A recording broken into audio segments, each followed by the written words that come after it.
Acessibilidade. Tá. Nem todo aluno com deficiência, ele vai precisar de adaptações. Então vamos supor um aluno que ele tem uma deficiência física, mas ele acompanha, o cognitivo dele é preservado.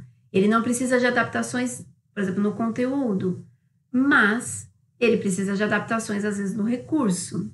Então, ter esse feedback de qual aluno precisa de que adaptação, você vai resgatar lá do seu planejamento inicial, do seu primeiro conhecimento, do seu primeiro contato com o aluno. Muitos alunos vão precisar aqui da adaptação em relação ao conteúdo. Isso é muito pertinente, por exemplo, em alunos quando está no terceiro, quarto, quinto ano do ensino fundamental, Fundamental 2, ensino médio. Professores de área têm muita dificuldade, por exemplo, como é que eu faço uma adaptação de conteúdo? Então, o que a gente precisa lembrar? Primeiro, você já tinha um contato com esse aluno. Se ele tinha o pré-requisito para esse conteúdo, ou ele estava construindo, em que pé que ele estava construindo, qual era a sua trajetória, o que você pôde, naquele início de ano, sondar, fazer um levantamento, como é que tá? Se de repente ele tem um atraso muito significativo, ele não está alfabetizado, como é que você leva, por exemplo, o conceito do que você está querendo transmitir dentro da sua disciplina, dentro da sua matéria, para aquele aluno? Muitas pessoas, muitos estudiosos trazem o conceito de currículo mínimo. E currículo mínimo não é menor, não é pequeno, não é mais fácil. O currículo mínimo é você pegar dentro da sua disciplina, matemática.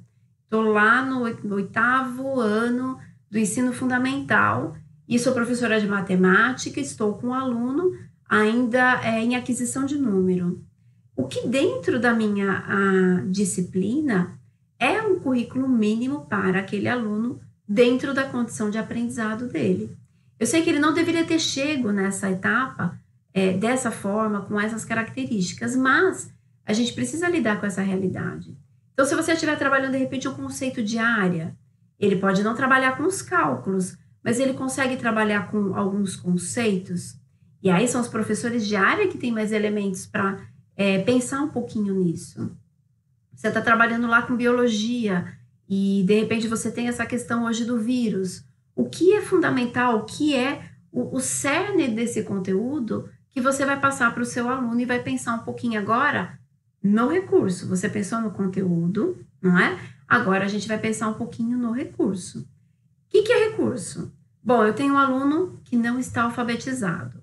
Então, eu não vou trabalhar com texto, eu vou trabalhar com áudio, vou fazer a leitura. Ou ele já está alfabetizado, mas tem algumas dificuldades, por exemplo, para interpretação. Então, o texto dele precisa ser resumido, mais claro, com apoio de imagens. Eu estou falando um pouquinho dos maiores. Agora eu vou falar um pouquinho dos menores. Eu tenho um aluno que ele ainda tem dificuldades de concentração, ele tem dificuldades ainda de percepção, de linguagem.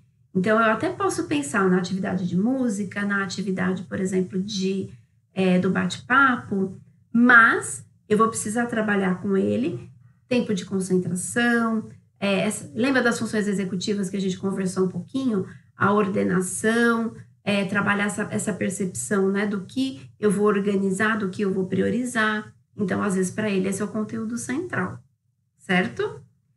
Dentro da adaptação de recursos, se o meu aluno ele tem baixa visão e cegueira, e eu não tenho condições de encaminhar, por exemplo, o texto para ele em braille, porque eu sou professora da sala de aula regular, eu tenho o texto que eu estou formatando para os meus alunos, mas eu não tenho como disponibilizar esse texto em braille, que era feito para um outro local. Então, eu preciso pensar se eu vou gravar isso em áudio, se ele tem o celular que faz a leitura, como é que eu vou realizar? Eu até vi passando uma pergunta, que eu vou fazer um gancho aqui, por exemplo, crianças que têm deficiência muito severa, motora, né? Nós precisamos contar como recurso a um familiar, uma pessoa ao lado dela, que quando ela fizer, por exemplo, um rastreio ocular, que ele vai pegar o objeto, não é? Que ele vai fazer, por exemplo, a movimentação da mão dessa criança, né, que vai estar junto, que vai fazer o pareamento.